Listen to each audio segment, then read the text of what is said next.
fez, aceitaria? A Frelimo, eu já estive lá. Olha, atenção uma coisa. As pessoas têm dito que o Venâncio passou por muitos partidos. Mas se tu fores a ver uma coisa, eu passei pelos partidos, mas o meu percurso é de um único sentido.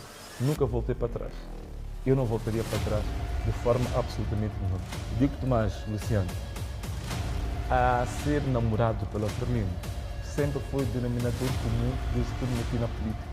Quando eu comecei em 2013, eu fui namorado durante esse período todo e até hoje continuo a ser namorado. Ainda antes de ontem, ligaram para mim a dar-me uma série de ofertas caso eu quisesse, como eles dizem, voltar a casa. Mas neste momento o meu caminho é irreversível, eu não volto mais para trás. O que ficou, ficou. É aquilo que a Bíblia diz. Eis que tudo se fez novo. Então o meu caminho é para frente, eu não volto para trás. Já lhe proporam dinheiro? Claro, sim. Dinheiro, não trazer uma mala de dinheiro, mas cargos que iam me proporcionar uma vida financeira e material extremamente abastada.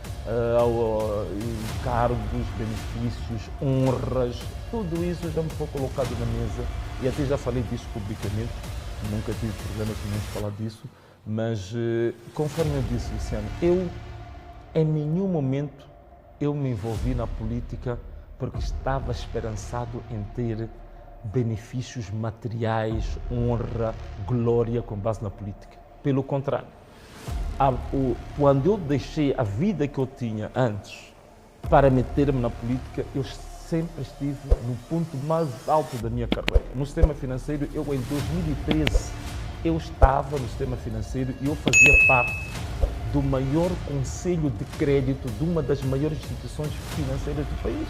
Portanto, eu estava a nível de trabalho aplicado a nível da alta administração. Portanto, eu não tinha problemas nenhuns em termos materiais, em termos financeiros, em termos de honra, em termos de, digamos assim, de autoestima, de respeito e ainda de capacidade de ir progredir muito mais. Mas eu vim por um chamamento. Ainda se me permitir só uma coisinha. Em todo o meu percurso político, Luciano, eu nunca fui bater a porta de nenhum partido. Todas as vezes vieram bater a minha porta. Portanto, esta é que é a grande questão. Nunca fui meter um currículo porque, olha, estou a pedir para ser admitido como membro porque quero ver se há um way, se há uma forma de eu arranjar maneira, como dizem alguns, para conseguir ter uma vida, não sei o quê, conseguir um lugar que eu consegui ter. Só para dar-te um exemplo simples. O salário que eu tenho agora como deputado na Assembleia da República é quase 2/3 do salário que eu tinha no sistema financeiro. Só para a tua informação. Mas eu não desisto disto e continuo a fazer as minhas batalhas lá. E não é isto que me move. O que me move a mim são questões que eu digo, quando eu noto que aquilo pela qual eu estou a lutar, eu consigo notar de que as pessoas desfavorecidas, aquelas que não têm voz, aquelas que não têm possibilidade de falar num púlpito como a Assembleia da República ou não podem falar num espaço privilegiado como esta televisão, mas têm preocupações, têm problemas, têm aflições. Quando eu consigo pegar as aflições dessas pessoas para um espaço privilegiado e eu noto que aqueles problemas foram resolvidos, olha, não há melhor satisfação na vida do que isso. Quando eu notei que a batalha que eu fiz, por exemplo, para as mamanas do Huancacana, que estavam para ser escorraçadas depois de 30 anos de trabalho naquela área, estavam para ser escorraçadas daquele lugar sem indemnização. Quando eu fiz a luta durante 6 meses, contra tudo e todos, levando porrada, levando chicotadas, sendo caluniado, sendo perseguido, sendo ameaçado de morte, mas no fim da picada, deu-se razão àquelas senhoras, foram indemnizadas, tiveram terrenos, tiveram esperança. Olha, aquilo para mim é a maior satisfação da minha vida, a maior realização da minha vida.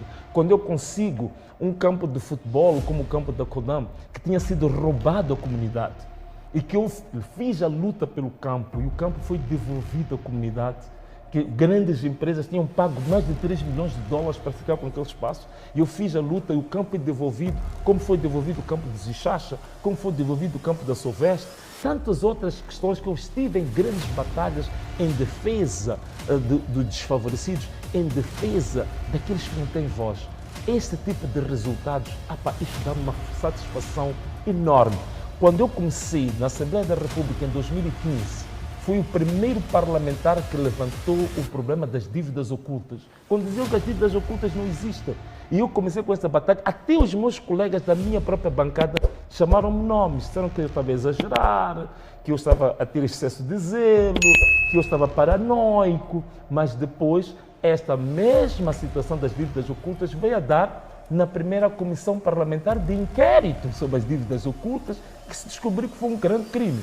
Por isso, que até foi selecionado nessa altura como o único homem da oposição que fez parte da Comissão Parlamentar de Inquérito sobre as dívidas ocultas. Então, quando isto acontece, e eu noto que há algum impacto que está a acontecer em favor dos desfavorecidos, em favor dos moçambicanos, isto não tem preço, Luciano, isto não tem preço. Eu por isso que nunca aceitei nenhuma benesse, nenhum aliciamento, que foram tantos que eu já tive na minha vida. Nunca aceitei um único centavo, nunca aceitei um único cargo para desistir de fazer as grandes batalhas em favor do povo.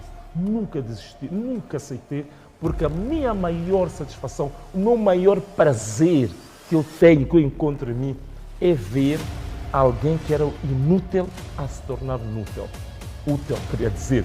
Alguém que estava na aflição, na agonia, mas a ter esperança, porque alguém abriu a sua voz em defesa dessa pessoa. Isso para mim é quase uma espécie de um paraíso antecipado. Muito obrigado, engenheiro Venâncio Mondlane.